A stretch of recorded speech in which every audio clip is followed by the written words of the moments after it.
The Galactic Trade Summit on Vex Prime drew delegates from 47 species, but only one human walked through those crystalline doors. Captain Mira Chen stepped into the reception hall, wearing a simple gray uniform that somehow made every elaborate alien costume look overdone. Her black hair was pulled back tight, revealing a face that gave nothing away. No smile, no nerves, just the calm, cold focus of someone who had walked through worse than a room full of skeptical aliens. The Karathi ambassador spotted her first. His name was Draxor, a towering figure with blue-scaled skin and arms thick as tree trunks. He had broken 3 negotiation tables in his career, always claiming they were poorly made. Everyone knew better. "A human," Draxor announced to the room, his voice booming off the vaulted ceiling. "How delightful. I have heard such fascinating stories about your kind." Mira walked toward him without hesitation. Around them, conversations died. The Valian diplomats paused mid-drink. The insectoid Threx delegates turned their compound eyes toward the confrontation brewing in the center of the hall. "Ambassador Draxor," Mira said, extending her hand. "Captain Mira Chen, representing Earth's Colonial Trade Authority." Draxor looked at her hand, like it was a curious insect. "Your species has a tradition of physical greeting, yes? How primitive. But when in the company of lesser beings, one must adapt." He reached out with his massive hand, easily twice the size of hers. The room seemed to hold its breath. Mira kept her expression neutral as his fingers wrapped around her hand. Then she felt it.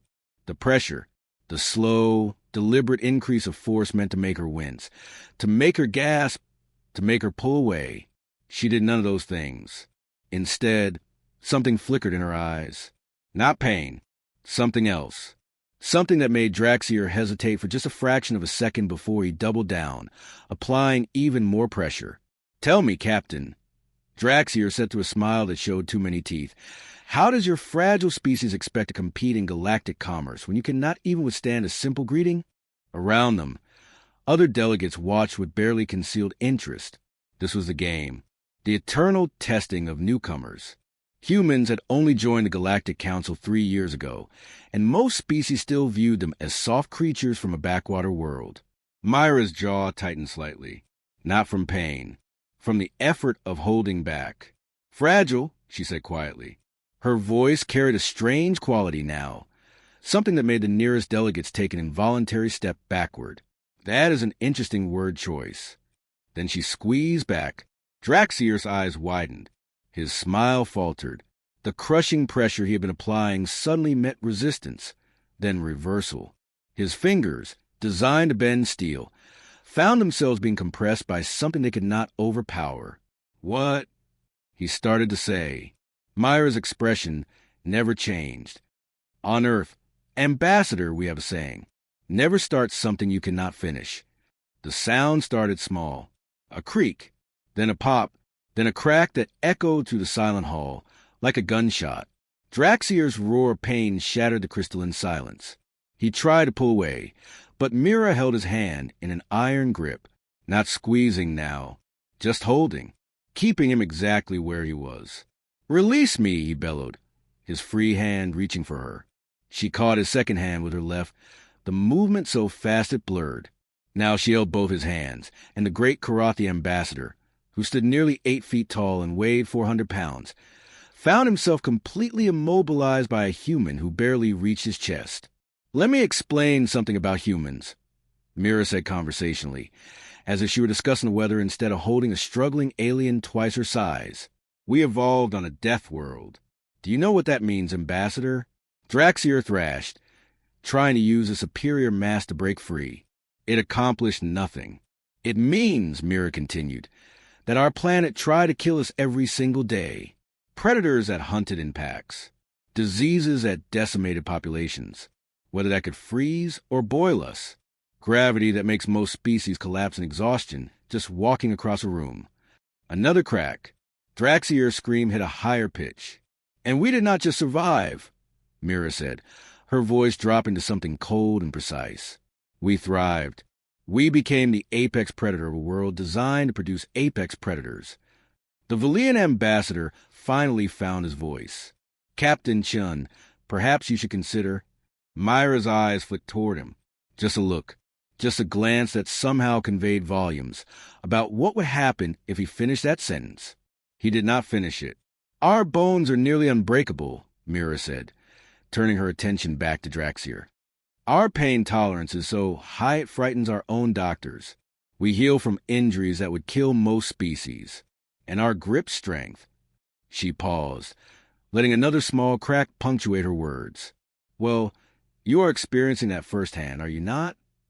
Draxor had stopped struggling. His face had gone pale beneath the scales. Sweat beaded on his forehead ridges. "Here is what is going to happen," Mira said softly. "I am going to release you. You are going to visit your medical bay. And then you are going to return here and apologize. Not to me. To every species in this room that you have bullied, intimidated, or crushed in your pathetic displays of dominance. You cannot." Draxor gasped. "I can," Mira said. "And I will. Because unlike you, Ambassador, I did not come here to prove how strong I am. I came here to do business. But you decided to make this personal." She leaned in closer, her voice dropping to a whisper that somehow carried through the entire hall. "On Earth, we have another saying. Do not pick a fight with someone from a death world. We have been fighting since before we could walk upright." Then she let go. Draxor stumbled backward, cradling his hands against his chest. His right wrist hung in an unnatural angle. His left hand showed deep bruising already forming around each finger joint. He opened his mouth, closed it, looked around the room at the assembled delegates, all of whom were now looking at him with expressions ranging from shock to barely concealed satisfaction. Then he turned and fled toward the medical wing, his footsteps echoing through the silent hall. Mira straightened her uniform, which had not moved even slightly during the entire confrontation. She looked around the room with the same neutral expression she had entered with. "Now, then," she said brightly, as if nothing had happened. "I believe there was mention of refreshments. I have traveled quite far, and I would very much like to try some of this famous Valyrian wine I have heard so much about." The Valyrian ambassador, his hand shaking slightly, immediately gestured toward the beverage table. "Of course, Captain Chen. Please, allow me to pour for you personally." As Mira walked toward the refreshments, the other delegates parted before her like water before a ship's bow. Conversations resumed, but now every species representative in that room was doing mental calculations about Earth and its inhabitants. The Threx delegate, a mantis-like being named Skrit, approached carefully. "Captain Chen, that was quite a display. Tell me, are all humans capable of such feats?" Mira accepted a crystal glass of pale blue wine from the still nervous Valyrian. She took a sip, smiled genuinely for the first time since entering the hall, and said, "Would you like the comforting lie or the terrifying truth?" Skrit's mandibles clicked in what might have been laughter. "I find myself suddenly very interested in whatever trade agreements Earth wishes to propose." "Wise choice," Mira said. Across the hall, near the entrance to the medical wing, a small group had gathered. They were speaking in hushed tones, and the word spreading through that group was simple and stark. Human, not humans, not the human species. Just human, singular, definitive, a new category that required recalibration of every assumption they had made. Mira noticed but did not react. She had seen this before, the moment when understanding crashed through prejudice and fear replaced contempt. It was not pleasant, but it was necessary. "Tell me, Ambassador Skrit," Mira said, turning her full attention to the Threx delegate, "what can you tell me about the shipping routes through the Kepler corridor? I understand there have been some disputes about access rights." And just like that, business resumed. But everything had changed 3 hours later. Draxor returned to the reception hall. His right hand was encased in a medical brace that glowed with blue healing light. His left hand was wrapped in regenerative bandaging. He walked slowly, carefully, as if each step required concentration. The conversations did not stop when he entered. That was the first sign of his fall. Before, every room adjusted to his presence. Now, the universe continued without him. Mira watched him approach from across the hall. She was deep in conversation with 5 different ambassadors, discussing mineral rights and shipping contracts, but she tracked Draxor's movement with peripheral awareness that would have impressed a predator. When he finally stood before her, waiting for acknowledgement, she let him wait. Not long, just enough. Then she turned, her expression polite and professional. "Ambassador Draxor," she said, "I am glad to see you have recovered. Please join us. We were just discussing the proposed expansion of the trade lanes."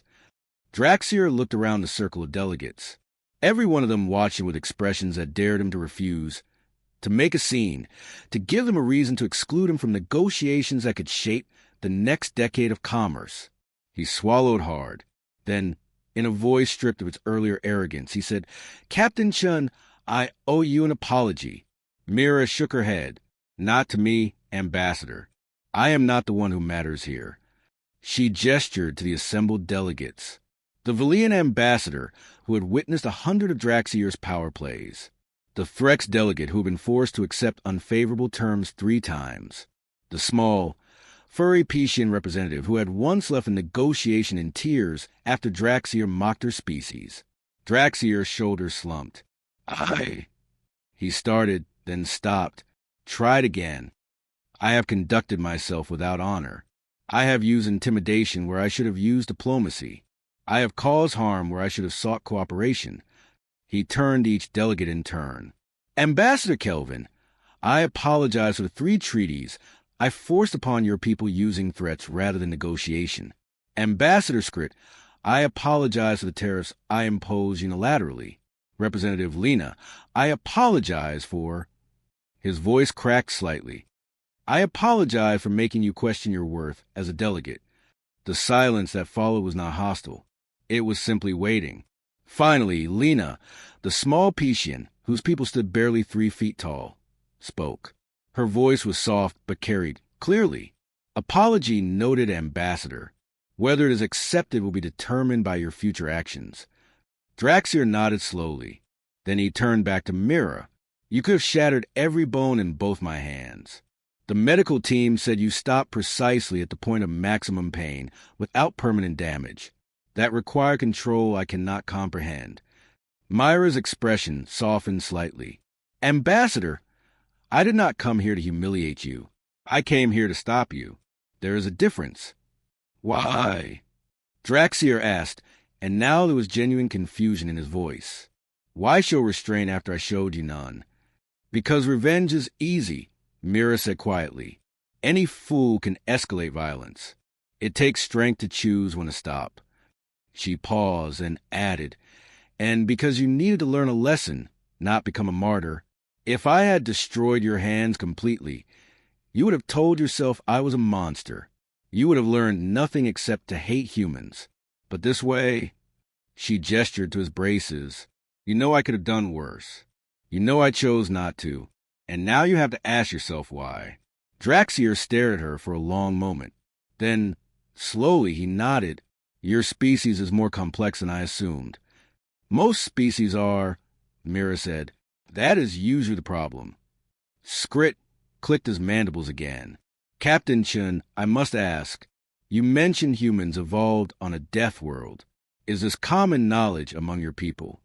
Mira smiled, and this time it reached her eyes. "Ambassador Skrit, every human child learns basic physics. We know that most species evolved on planets with lower gravity, thinner atmospheres, gentler climates.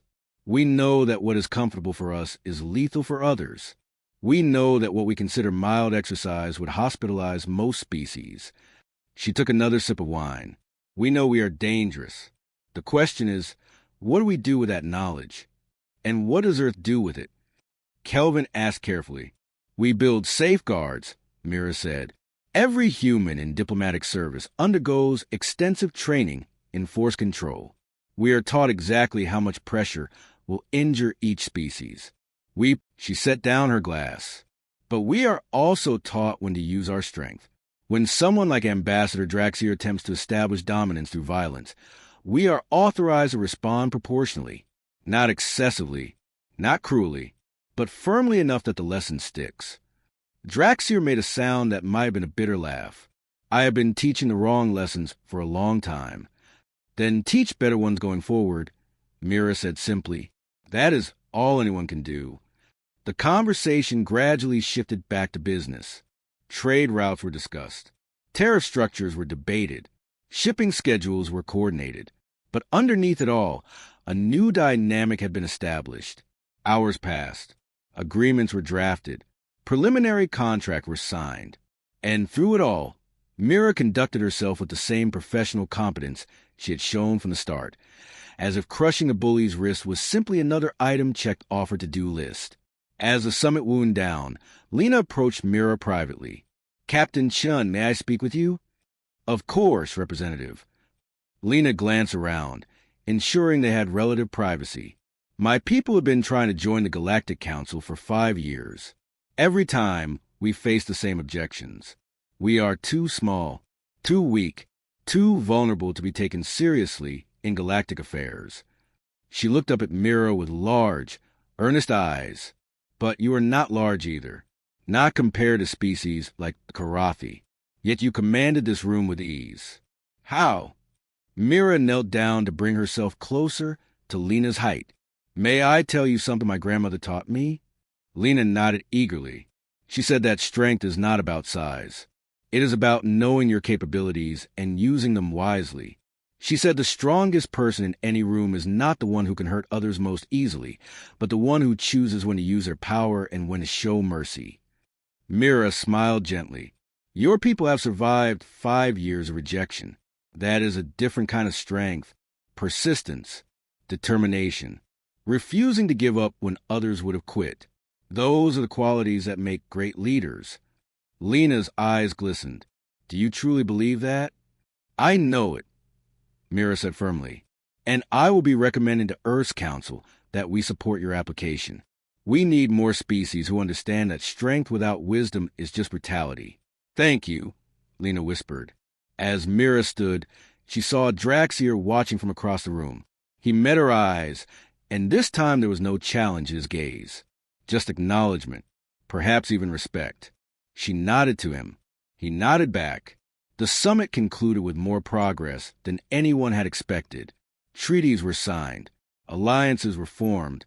And Earth, the newcomer species from a death world that frightened other worlds, had proven itself to be a valuable partner. As Mira prepared to leave, Skrit approached one final time. "Captain Chen, I must know, was this your plan all along? To establish Earth's reputation through such a dramatic demonstration?"